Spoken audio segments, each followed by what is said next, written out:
Welcome to the November webinar within our series. It's the second last one of the year. So we're going to turn to the topic of hormesis. And hormesis to me kind of gets me conjuring pictures of cold showers or even jumping in lakes. And I live on the west coast of Scotland. And in the middle of the winter, I see people in the sea, which makes me shiver somewhat.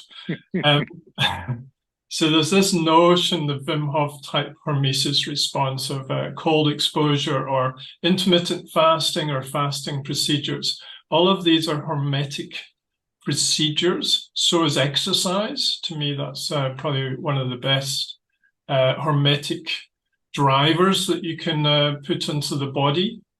But so too is nutrition. And I think we tend to forget that in this era of extreme protocols. So rather than, famishing yourself from nutrition by fasting, what plants could you potentially think about in your day-to-day life that could create a hormetic response and actually support your performance, health, and vitality? Okay, Alex, over to you. Thank you, Ian. Thanks so much. I will try and answer questions to the best of my ability. And thanks for the introduction. So, yeah, I think we've got the heading "Unlocking the Power of Nutritional Hormesis," and I think Ian's sort of captured it really well. And I agree that exercise is a very powerful driver. And yeah, nutrition plays such an important part. And I think there's a great duality with both exercise and nutrition to really help so many people that are exercising and in the sports field. So yeah, can we just move to the next slide, please, Ian? So just a bit of background on me and where this sort of interest has come from. So I've got a background in cookery and vegetarian food. So I worked in London in a vegetarian restaurant, which was quite at the forefront at the time. There wasn't too many places doing vegetarian and vegan food, and this was a great grounding. So I had a background. I trained as a chef and always had an interest in science and really the kind of working with recipes and working with ingredients was kind of, I guess it was in my DNA right from the beginning.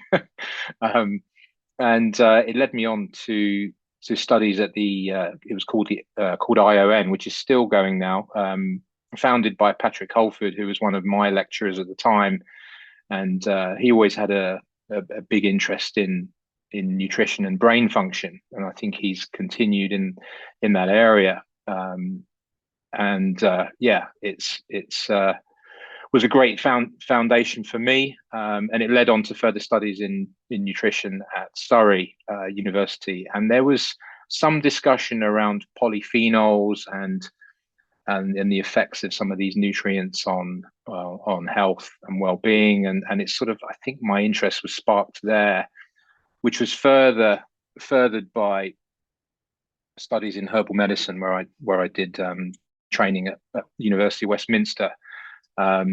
And there was talk around adaptogens and some of the plants that we're using in the diet that kind of cross over into both medicine and as a food. And this was particularly interesting for me with my background, because I was always sort of playing around in the kitchen with foods that could both be worked into a delicious recipe, or or could be an amazing medicine and perhaps alleviate inflammation or improve cognition.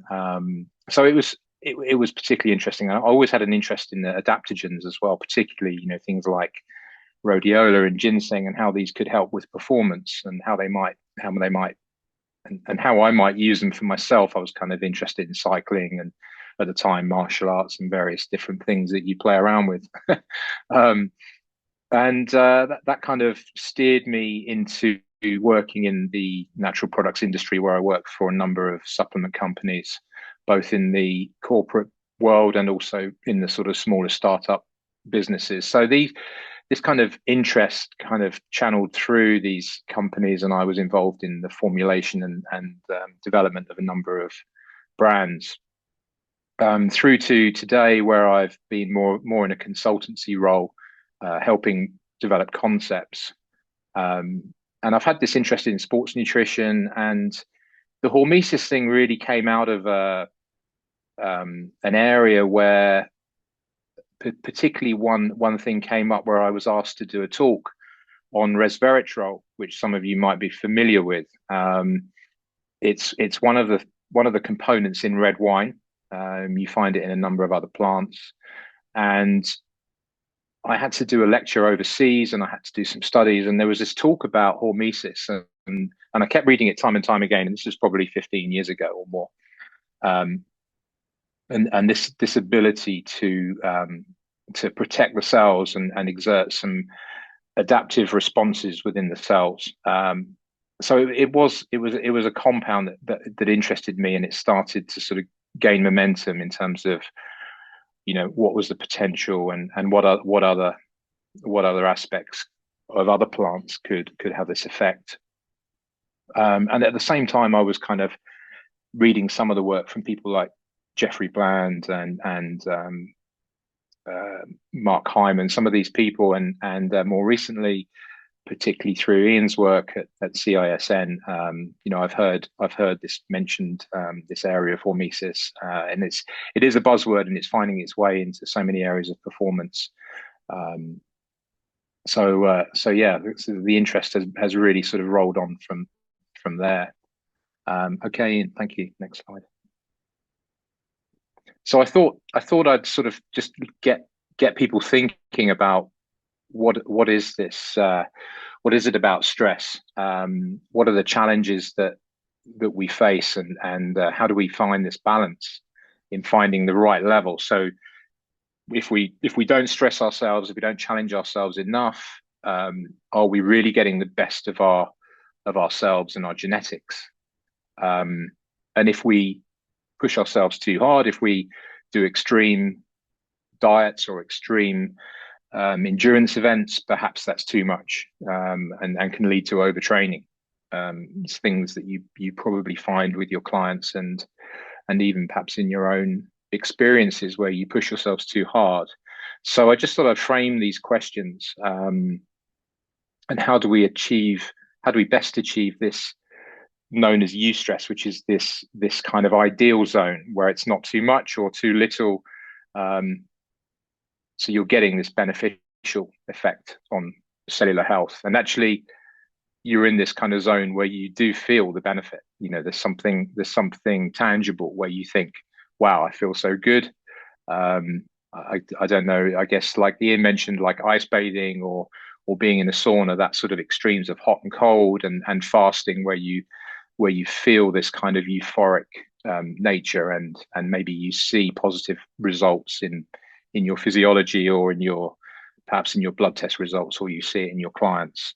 And this zone, it's talked about as like a Goldilocks zone, which kind of makes sense in the history of this kind of approach. It's talked about in so many areas, things like the habitable zone with planets, where we're just in the right place in the universe, not too hot, not too cold. And this, comes into so many different areas, and particularly within this area of stress.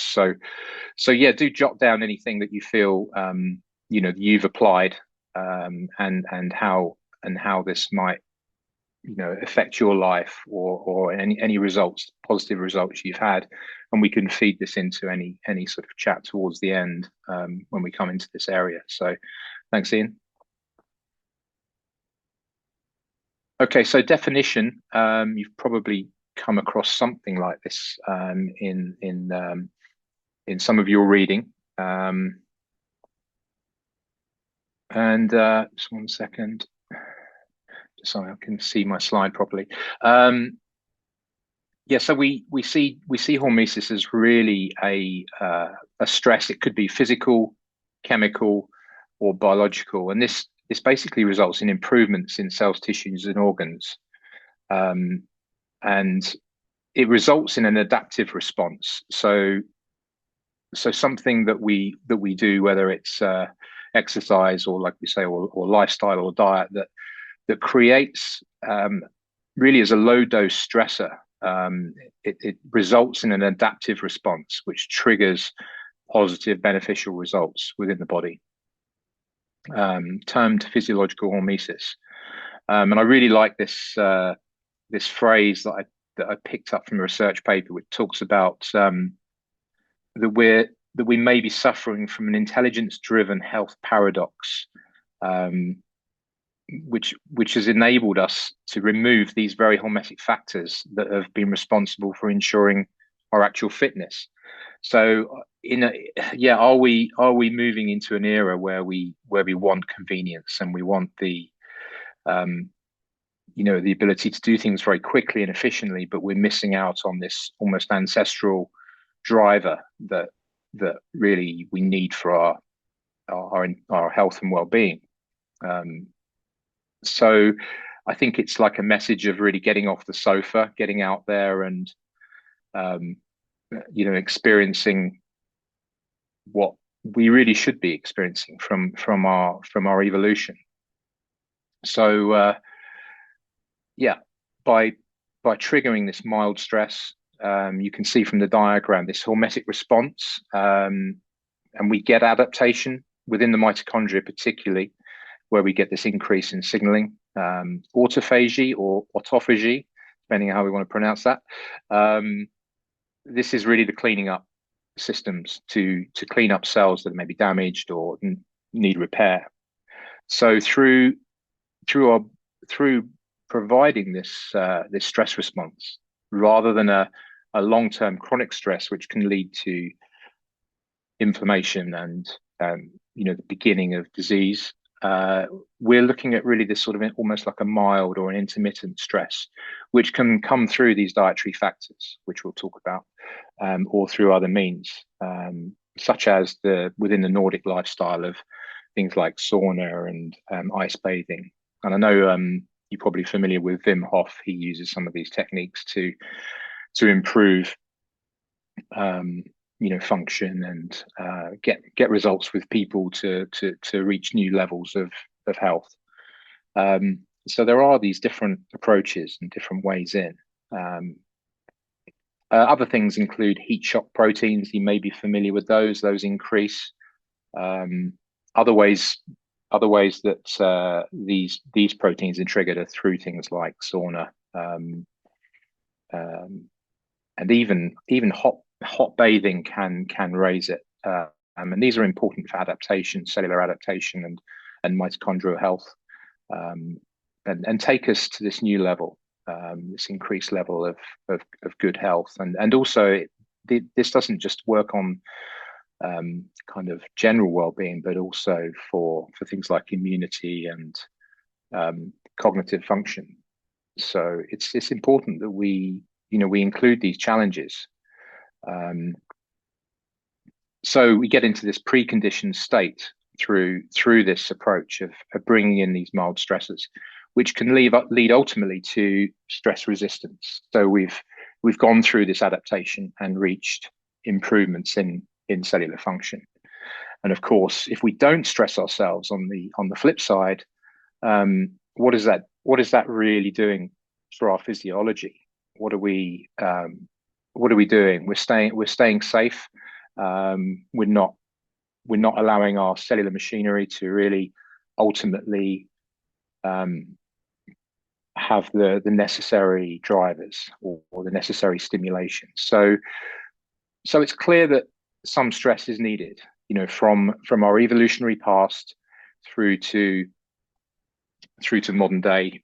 This has always been something that we've required to maintain good health. And there's something clearly going wrong in our Western sort of approach where we don't have enough of these challenges, and something's happening to drive this imbalance or this dis-ease. So thank you, Ian. This is just a schematic of the zone, this hormetic response. So you can see there is this kind of healthy area, this hormetic zone, if you like, and it is known as a biphasic dose response. So you can have small amounts providing a stimulation and a high dose inhibition. So more is not better. Actually, it can be counterproductive or counterintuitive. So you're going to get good results within this zone. And I guess this hormetic zone, this ideal zone, is something we're still trying to find the ideal solution. You know, in some ways it's elusive. It's something we're looking to find the ideal, but I think we're getting closer with research and with all these different approaches, and finding out more about some of the triggers and some of the effects on genes. So this sirtuin 3, which is an important life extension gene. I think there's 7 in the family of the sirtuin family, and this one's been shown recently to be quite a key one in terms of adapting to energy needs during exercise, for example. So this hormetic zone, if we don't get enough stimulation, or we get too much, we can get contrary effects on damaging the cells. Okay.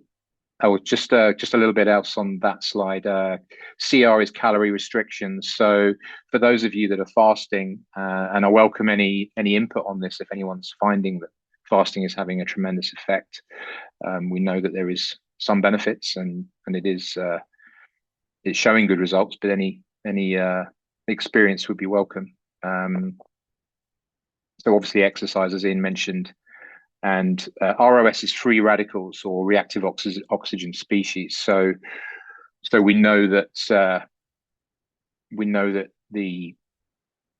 the original sort of theory is Harman's theory, which talks about oxidation being free radically derived, and that, you know, the typical approach is using antioxidants to try and dampen.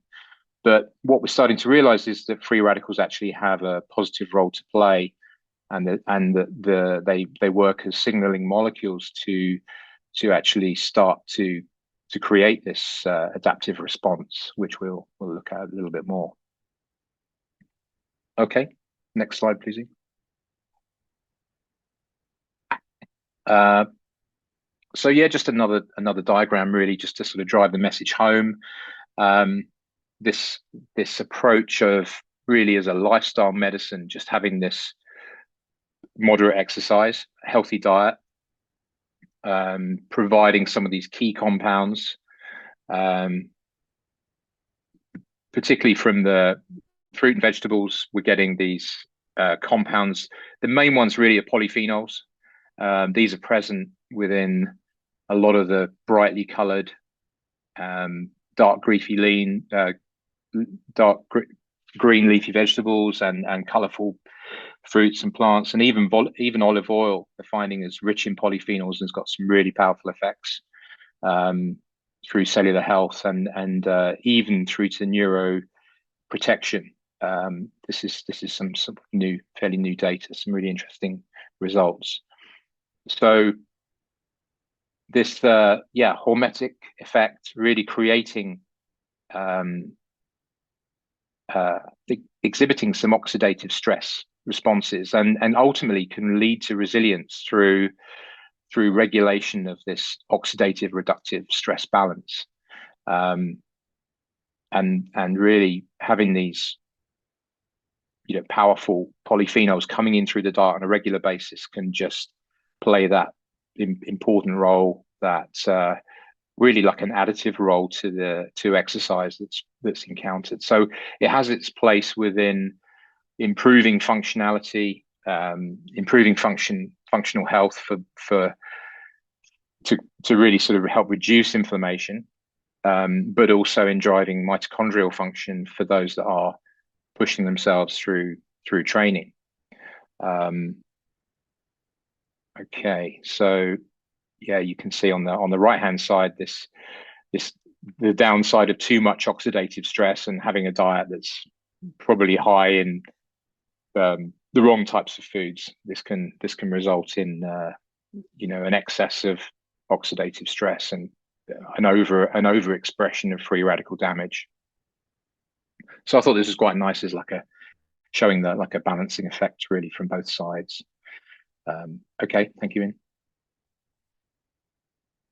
One of the things that I found quite interesting was looking at organic food and organic botanicals when we were looking at putting some formulations together within the nutritional sector, and really looking at what organic food contains.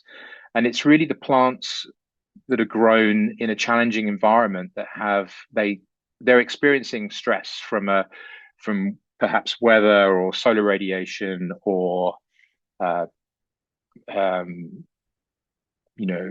animals or insects that are kind of looking to consume them. So plants have the ability and have a stimulus to create these secondary metabolites, and particularly within the polyphenol category, a number of different compounds. And as a result of this stress, they become more resilient. And as we consume them, those beneficial compounds as phytonutrients, they really help strengthen our resilience. So the benefit is really transferred. So there's as an argument, organic food, not only is it more beneficial, perhaps from a chef's point of view, more tasty, more useful from a culinary point of view, but also from a nutritional standpoint, exhibiting higher levels of important antioxidants, vitamins, minerals, but also those important signaling molecules, the phytonutrients, the phytoprotective compounds that we really need and can trigger these positive adaptive responses that they are like a challenge, that they're that challenge that they have encountered as plants that is transferred to us. And this is known as xenohormesis, this effect from these foreign organisms response. And as I was sort of looking at this, I had this kind of aha moment where I kind of thought, okay, so this is really where the science and the practical application and also the effect of sustainable agriculture shows itself and can really cross over into our long-term health, and also for when you're making recommendations to your clients and building strategies for sports performance. I think we want to be using the best foods, right? We want to be, if not organic, then fresh and locally sourced as much as possible. And I know, Ian, you've talked about some of this before, about trying to find solutions for people's health and doing it in ways that's simple and effective. So I think this concept of consuming stressed plants, if you like, is a way to view it, has enormous power, and I think can really become a powerful tool in helping cellular function, helping mitochondrial health, and ultimately can build a better body from the cellular, from the cells right through to our long-term health. And perhaps just simple steps of bringing foods in with diversity and complexity, just having more color, more variety, more texture. So this is really sort of where where my background in catering and culinary experience and through to these hormetic principles kind of collide. Next slide, please, Ian. These are just want to touch on these fields. This research into hormesis kind of extends into some other areas which are interconnected and linked fundamentally. So mitohormesis is really the effects of or the resultant effects on the mitochondria which is really where the action is and where all the research interest is, of course. And it is these low concentration of the signaling molecules initiating cascade of cellular events, as we've sort of described already. So this low dose stimulation, this low dose cascade or adaptive response, stimulating adaptive cellular response pathways, stress response pathways is, I think, the phrase that's quite often used. And also telohormesis, which is showing this link between the telomeres and the mitochondria, and they are intimately linked, of course.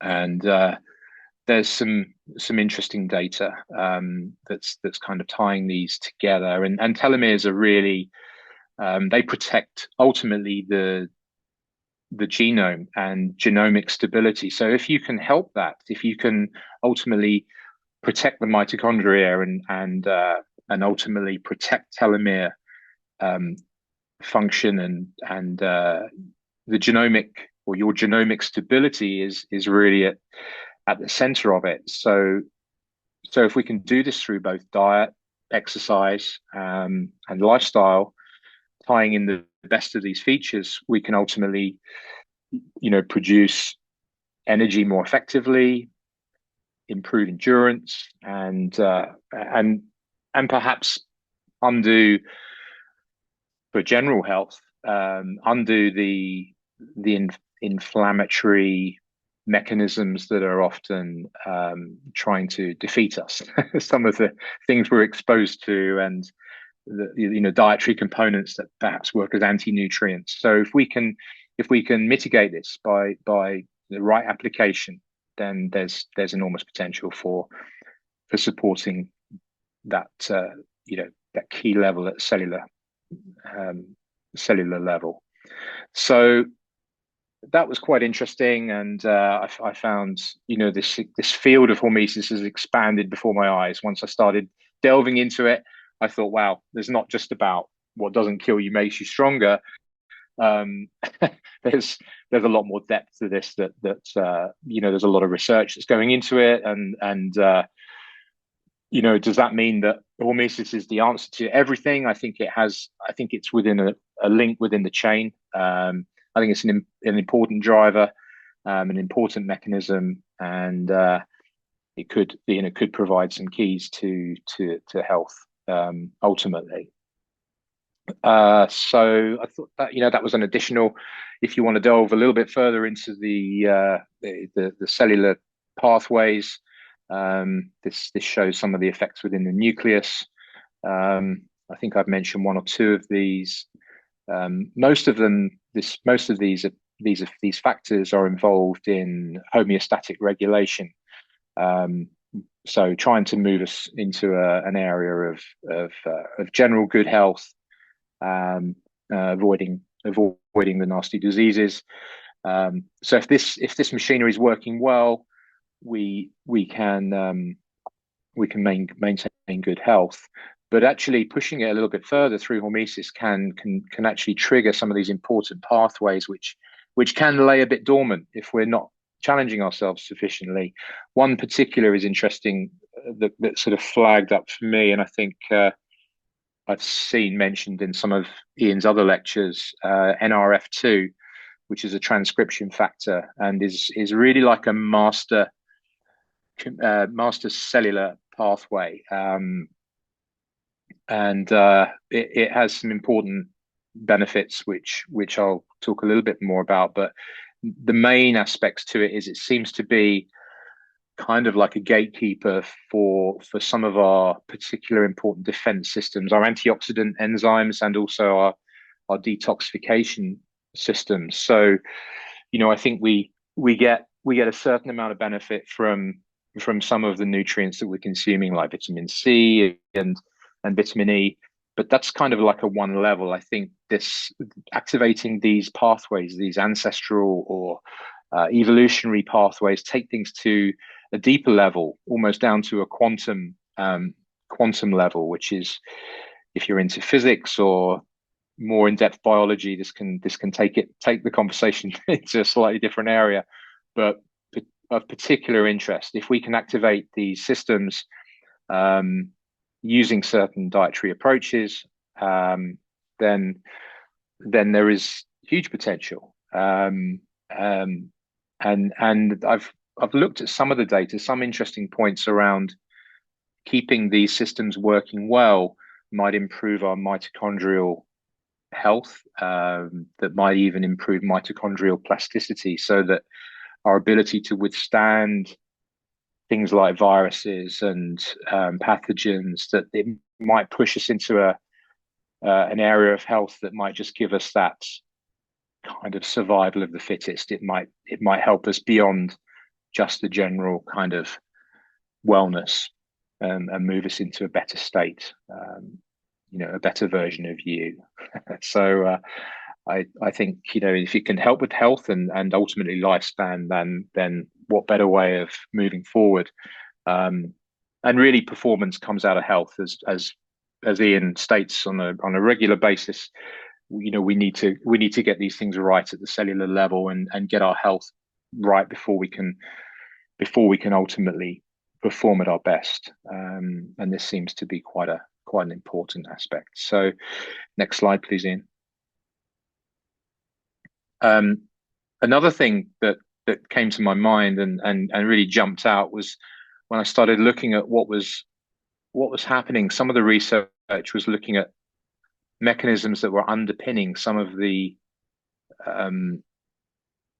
diets around the world, where there was this kind of like improved longevity and improved wellness. And what was it about some of these diets, or about the people that were living in these areas? And certainly, the lifestyle comes in. There's obviously society and social aspects, and the impact of the climate, the freshness, and it comes back to perhaps there's certain compounds within the diet that feature in these societies. But some of the research talked about the Mediterranean diet, and this kind of my ears pricked up, because it was around this time I was looking at the effects of hormesis through organic food, and then I was seeing it mentioned again in some of the diets, like the blue zone diets and the cultures like the Okinawans. That there was some sort of familiarity, and it seemed to come through in some of the foods where there was a high polyphenol intake, and that these polyphenols had some sort of protective mechanism. There's something underlying it, reducing oxidative stress, and it was a moment where I saw this again, hormesis as being, or hormetins, these compounds that were triggering through diet and maybe their exposure. Perhaps going along with a healthy diet was also an active lifestyle, and being out in the sun, which is hormetic as well, of course. You can have just the right amount of sunlight, that good feeling when you get the kind of healthy glow, but not when you're burnt and you're trying to find after sun.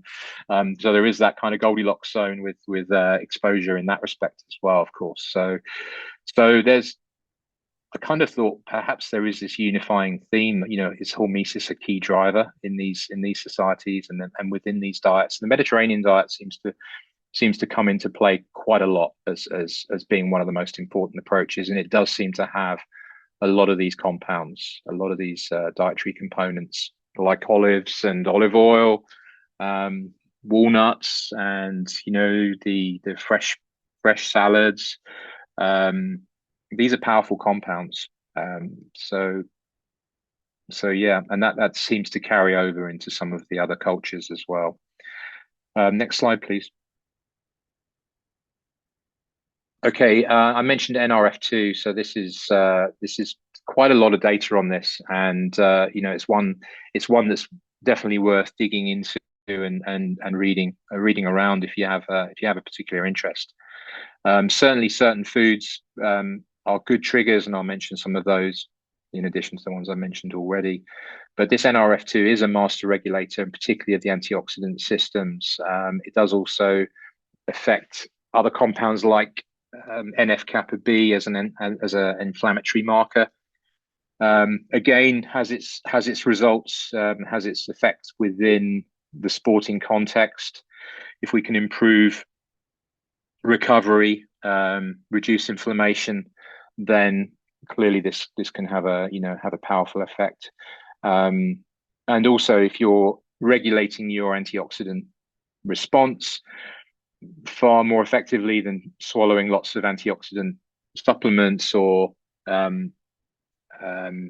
very, very high amounts of certain nutrients, they don't always get the results that we expect and would anticipate. So having these phytonutrients seem to have far more positive effects in the research in terms of recovery and performance. So there's something definitely going on here. So yeah, NRF2 as an important trigger.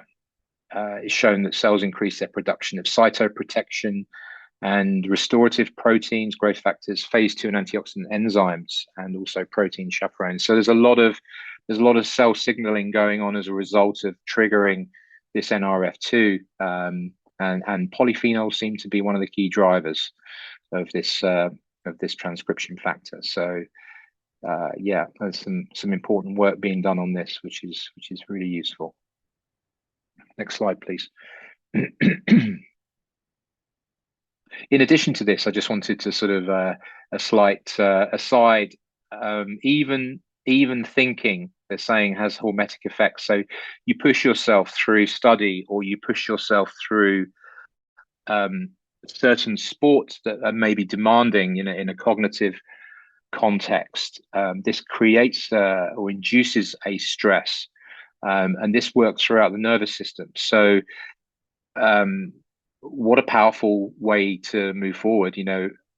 Perhaps it could be through exercise, maybe complex movements, could be yoga or Tai Chi or something like that, which involve a real cognitive element.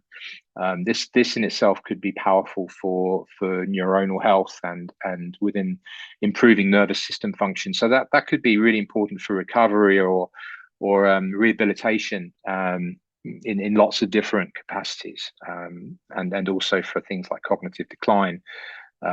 So some really important aspects to this through both healthy individuals, but also through the aging process. So it's about getting the right amount. You don't want to overstress yourself with too many.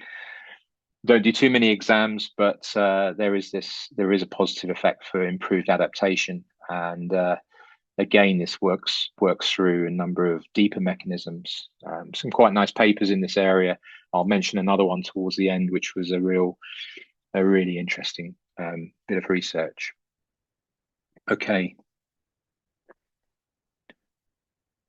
So I think my favorite presentations, usually have a slide where there's a picture of something really attractive.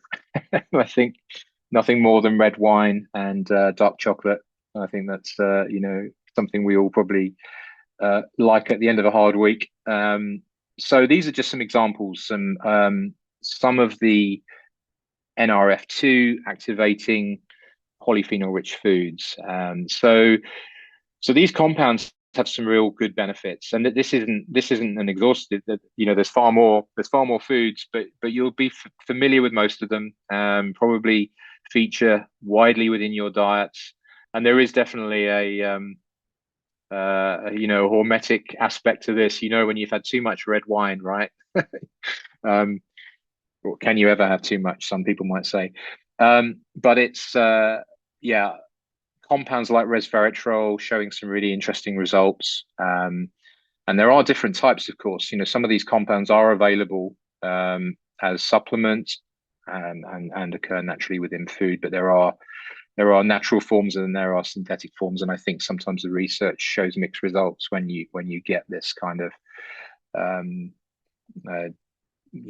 not apples not being not being used in the same way. So different compounds, both chocolate, coffee. Yeah, they share some similar benefits, but these are some really important polyphenols, and I think it's starting to, they're starting to show different effects, and maybe certain compounds have an affinity for different systems within the body. So berries, they definitely show some strong affinity to vessels and the cardiovascular system, and perhaps exert this almost like a preconditioning to cardiovascular health as hormetic compounds. Green tea has like definitely cognitive elements to that. And then as you move through some of them, you're probably familiar. Turmeric is featured so much, and rather than extracts, I think sometimes we seek for the most, improved bioavailability on everything, to get the maximum yield. But it's not always about the yield. It's about the subtlety, the complexity of the molecules, and I think that's starting to show in a lot of the research where we've come from this high dose kind of approach regime to more of more of a subtle approach, and the complexity model is starting to show itself more. Yeah, some of my favorites here: broccoli, sulforaphane, and even through to seaweed. They've got some amazing polyphenol profiles, which these are kind of missing links in our diet for various reasons, from a nutritional presentation through things like alginic acid for a microbiome, but also there's this important effect on cellular machinery. So getting these within the diet, if you can include these and many more, then there's tremendous effects both for general health and well-being, but driving this hormetic approach to take things to the next level. Thank you, Ian. Let's move to the next one. And we're probably running soon out of time, so I'll just go whiz through these last few. So some of the research, and there is a fair bit of research talking about polyphenols. As I mentioned before, they seem to have some really good results, both within the dietary construct and also within supplementation. So you can see from the diagram this effect from working through muscle tissue to improve protein synthesis and breakdown and mitochondrial biogenesis. So if we can improve mitochondrial function and also stimulate the growth and synthesis of new healthy mitochondria, then this has got tremendous potential for athletes. And it seems to be the main area is about, in terms of recovery and reducing the negative effects of exercise, helping with recovery and ultimately enhancing performance. So yeah, and I think we're still sort of starting to see which are the most beneficial. What is it? Which of the polyphenols are showing the most benefit? Certainly, resveratrol comes out as an important one. I also saw some data on resveratrol being helpful for maintaining muscle mass as well as we age. So in the aging athlete, it could be of particular use and benefit. Next one, please, Ian. And the other angle is thermogenesis. So I know Wim Hof talks about jumping in icy water and turning down the heating in your house, and feeling that shiver response. That is certainly a hormetic driver, and it makes me feel cold as we're coming into the winter thinking about it.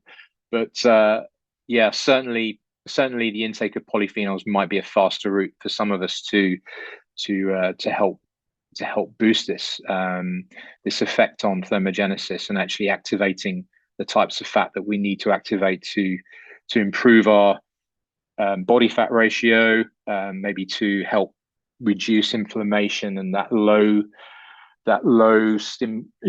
kind of low dose inflammatory profile that we see in so much of Western illness an inflammatory phenotype. So if we can improve our through a dietary means, improve our body's ability to almost stimulate fat burning in simple words, then that's one way forward. And they're finding that some polyphenols, have this ability to help in this process and improve mitochondrial function, energy production through sort of ATP synthesis. So this could have great potential for athletes and for those, with trying to combat metabolic syndrome. Maybe those people that are trying to move into exercise, get more active. We could do this in conjunction. Exercise, dietary approaches. It's a powerful way forward. Yes, please, Ian. So yeah, this paper was a real important one in my research and in just general reading. I thought this had tremendous importance, and it really does go deep into what's happening at this cellular, even quantum level. That hormesis could be a driving factor, improving our oxidative status, redox status. So really, that we're either going towards an inflammatory state or we're improving mitochondrial function and efficiency through hormetic means. So perhaps we really don't want to be denying our ancestral or our evolutionary needs and requirements that are the sort of our echoes of the past, that we really need to pay heed to them and work towards maintaining these simple but effective tools, getting out, walking, communication, thinking, riding bikes, running, doing those things. I suppose the people like Bear Grylls, they talk about it in a different way, but there's important lessons to be learned here. That we need to sufficiently stress ourselves to get ourselves to the next level, and that this is crossing over. Our knowledge and understanding is crossing over through nutrition, biology, physics, and beyond, and also that we connect ourselves to our environment even more than ever, for our health and immunity and ultimately the things that really drive our health forward. Next slide, please, Ian. So yeah, there's quite a lot of information here and a lot of things to think about, and I'm sure there'll be some interesting questions. Ian will probably have some thoughts as well, but I wanted to just sort of summarize, I suppose, in simple terms. It is all about whole food, and it is about complexity. These are sort of like simple messages, but driven by complex processes, and it's about keeping our past in mind. And from my point of view, as working through nutrition and also as background in food, it is about diversity and it is about variety, tasting our food and being in touch with food as a healing dynamic. So yeah, keeping color and flavor in. If you're getting these things, if you're achieving these through your diet, you are, no doubt getting in lots of important compounds and polyphenols. And I think it isn't like an intuitive thing as well. It's about, you need to enjoy your food. You need to get that feeling of well-being. When you're eating well, and when your clients kind of fall off and then they start eating, the processed and the UPFs, they know. I think particularly those in the sporting context, they're more aware of their bodies and what it is to be healthy, and the subtleties are experienced. So getting in touch with our ancestors, eating stress plants as fresh as possible is always the way forward, and will taste better, of course. I think using fasting has a place to play, and I think Ian's done some work on this through some of his other lectures. So definitely getting in touch, and using fasting as a tool. But hormesis as a mechanism will trigger some of these autophagic pathways and will clear up some of these damaged and cells and mitochondria that need repair. So get into that Goldilocks zone, get the right amount of stress, don't push ourselves too hard. There is an area of work called intermittent living, and it's worth looking at that. Some interesting data where people have actually tried this, and they've incorporated fasting and bringing in these colorful foods and polyphenol rich compounds and herbs and adaptogens, for example, play really important roles. And that shows some really important results in terms of cognitive stress reduction and cellular function. And I suppose I work within the supplement area and formulation, product development. If you're going to use supplements, there's some great ways forward, and I've tried to incorporate this within the Nordic range, and I think it's innovative, but in some ways it's simple and beautiful. So I hope you like those products if you take a look. So I think this is a great model we can embrace and take forward, and I hope you like the way of thinking. Next slide, please. I think we're just at the end. Maybe one more slide.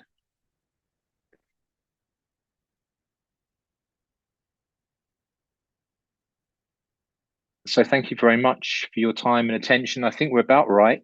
Maybe just slightly haven't given you so much time for questions, but Ian, over to you. Thank you very much for everyone listening, and I hope it's been interesting for you. Thanks, Alex. I certainly found that interesting, and I was giving you the thumbs up there.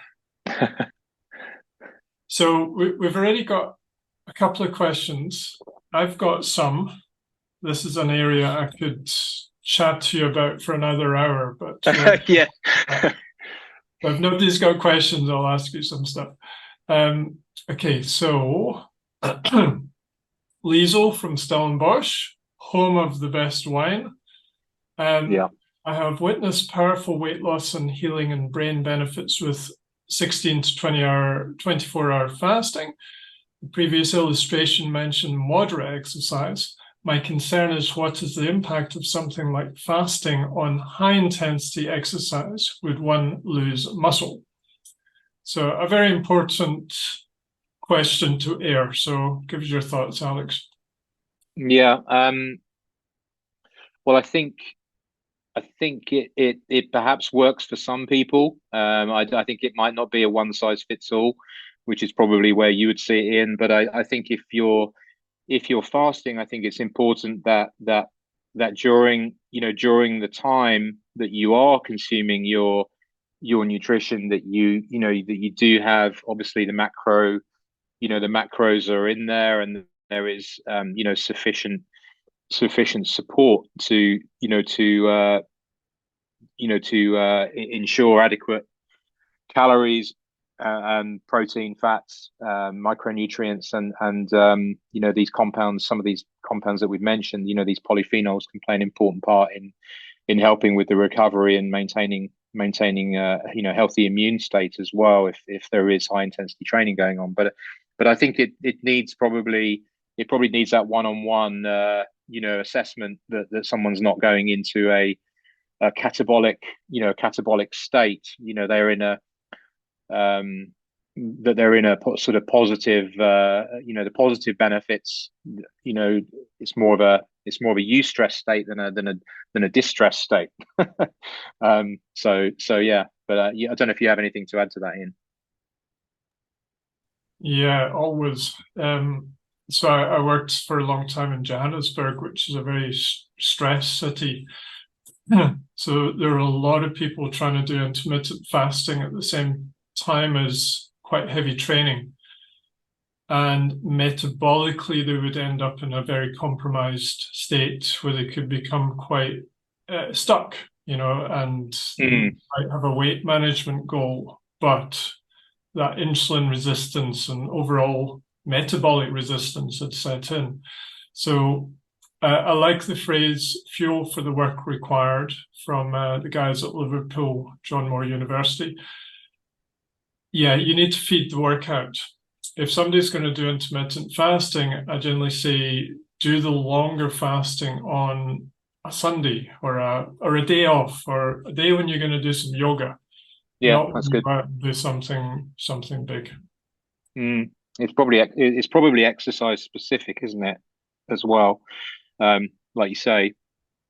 The other thing I wanted to just quickly mention was polyphenols seem to have another characteristic in that they are metal chelating.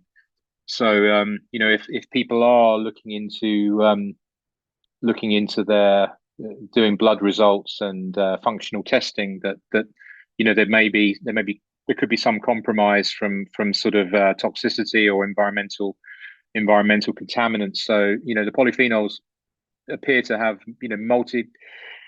multiple actions and stimulus. So that could be another angle to to their benefit. Thank you. Okay, Carmen and Pedro from Spain. If relevant, I'd like to state two questions. There are only a few food supplements that include hormetic factors in the formulation.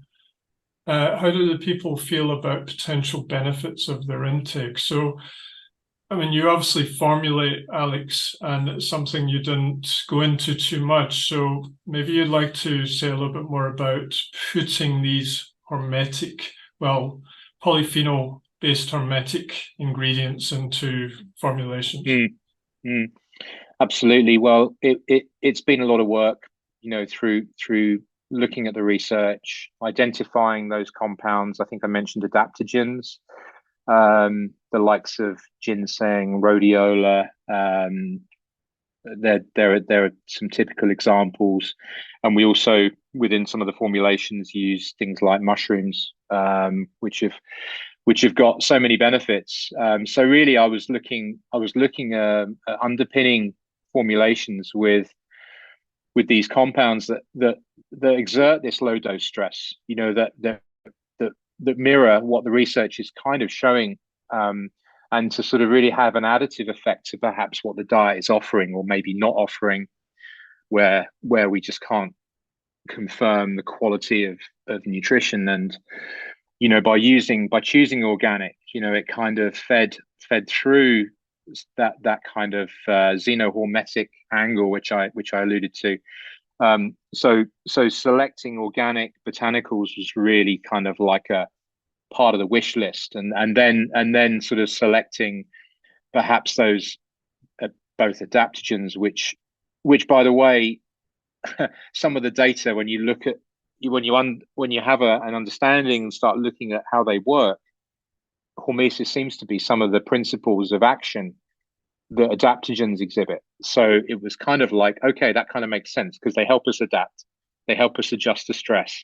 So it feeds into that hormetic model. So including those compounds were quite important to me, and would also have like a synergistic effect with other nutrients. For example, B vitamins, things that work on the nervous system would then benefit from having adaptogens and having a hormetic stimulus through some of these other botanicals. So, and interestingly, there are other pathways at work as well, things like methylation. So, I would also look to include those that have that hormetic effect working through mitochondrial function that also might feed into that methylation cycles.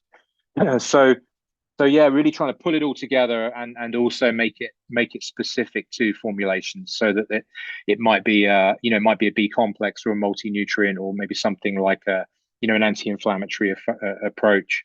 And the hormetic product, particularly that was kind of like a flagship product, really featured some of the most powerful and synergistic of those hormetic phytonutrients, and particularly resveratrol in a transform, which is the natural presentation rather than CIS synthetic. So yeah, I guess that's in a nutshell. It's complex and takes time, but that's kind of like a summary, I suppose. And but it's great, using and working with a team of like-minded people is key to these things.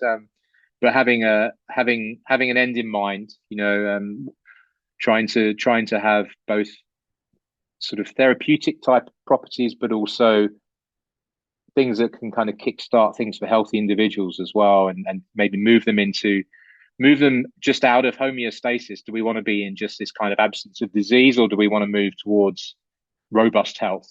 And I think that's what we've tried to achieve. And I think we've done a pretty good job. People that have used the products are saying good things, so it's a good place, right? Yeah, all this comes down to response. I think so. Okay, follow up to that question. Are there any potential... Thank you, Pedro. Thank you, Pedro and Carmen, by the way.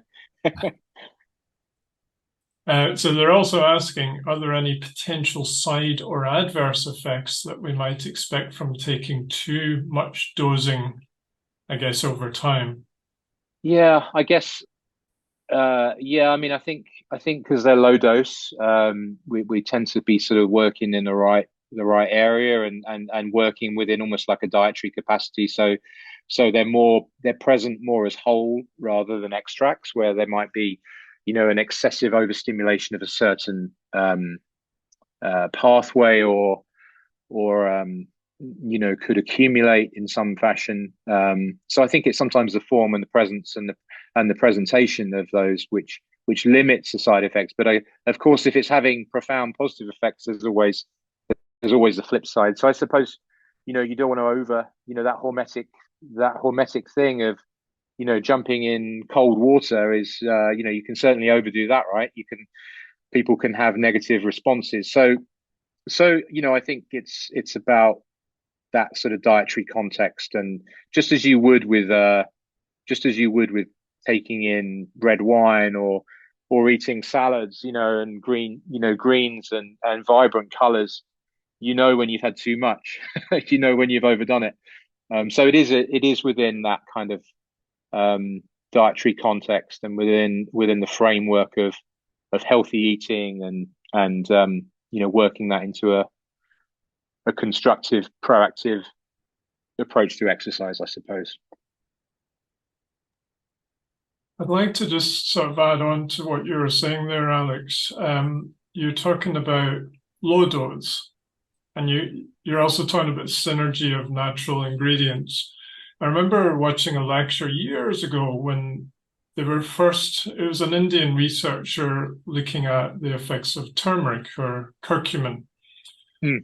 And somebody asked him about, well, why do we need to go in with a heavy dosage of curcumin when somebody's in a pro-inflammatory state? And he basically responded by saying, well, your average Indian in India has been eating this way the whole life, with low dose in their diet every single day. If you take a Westerner on a bland diet, who's in a very heightened inflammatory state, then you need a more aggressive way to calm the inflammation. So I thought that was quite a nice, response. Ideally, we have a kind of low intervention over time for ultimate health. Yes, I think that's a nice model. I do tend to think that we are moving into that complexity, diversity, the importance of synergy in all of this that we're applying.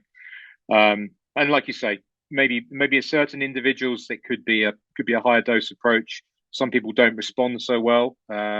Sometimes you need to do both. You need to provide the synergy, and then you need to go heavy on certain compounds. But I certainly think you're right. I think we're always searching for the more bioavailable, the highest dose, and isolating compounds. We can get into that kind of reductionist model of more is better, in terms of finding molecules. But I think you're absolutely right. Thank you.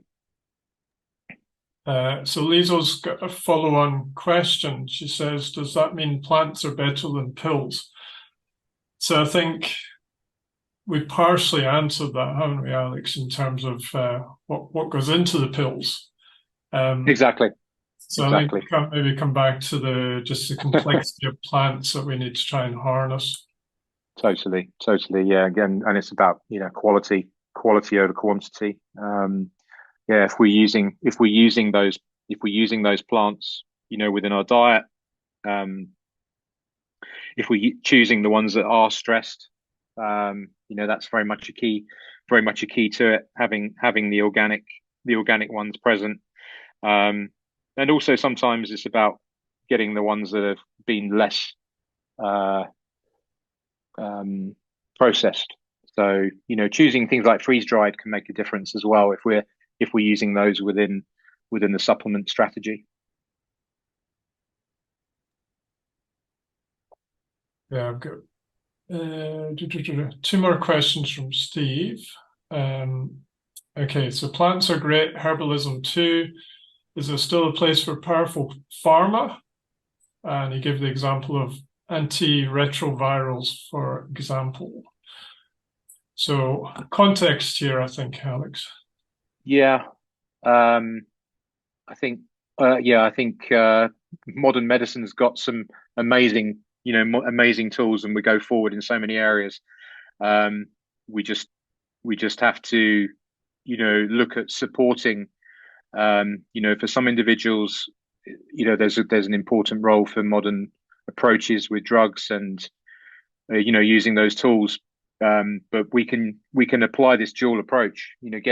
Getting the cells as healthy as possible, to almost support the approaches of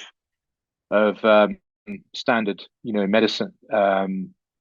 Perhaps through detoxification, if we're activating our antioxidant systems effectively, and we're supporting our detoxifications effectively through dietary means, then this can really prime us for any other interventions.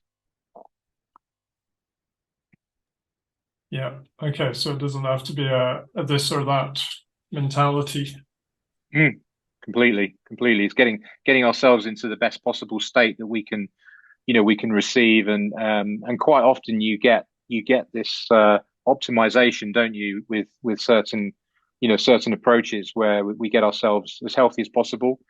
Um, you can receive and actually, perhaps don't need such a powerful dose, which ultimately can lead to less side effects, and more sensitized to intervention.